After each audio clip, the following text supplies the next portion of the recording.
د نفوسو د احوال ثبتولو د غیر حضوري خدمتونو د آنلاین غوښتنلیکونو سیستم.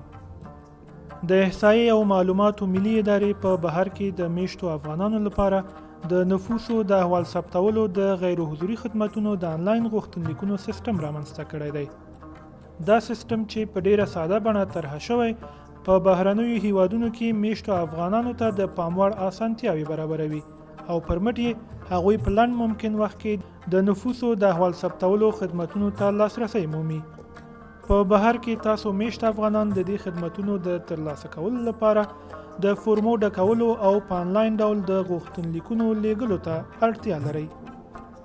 یادو خدمتونو ته د لاسرسي په موخه لومړی باید د ای کانسولیټ NSIA.gov.AF ویب پاڼې ته مراجعه وکړئ. اوس د نوي غوښتنې پر تڼۍ کلیک وکړئ ترڅو په بهر کې د میشتو افغانانو لپاره د نفوسو د احوال ثبتولو ټول غیر حضوري خدمتونه را څرګند شي. د فورمو د ډکولو د ټولو پړاوونو تر بشپړولو وروسته په دې پاڼه کې تاسو هیواد، ښار او د تذکرې ویش څانګه ټاکئ. ستاسو استول شوی غوښتنلیک ته مراحل او بیرته هغه هیواد او د تذکرو د ویش څانګې ته چې تاسو په سیستم کې ټاکلي وو لیږل کیږي.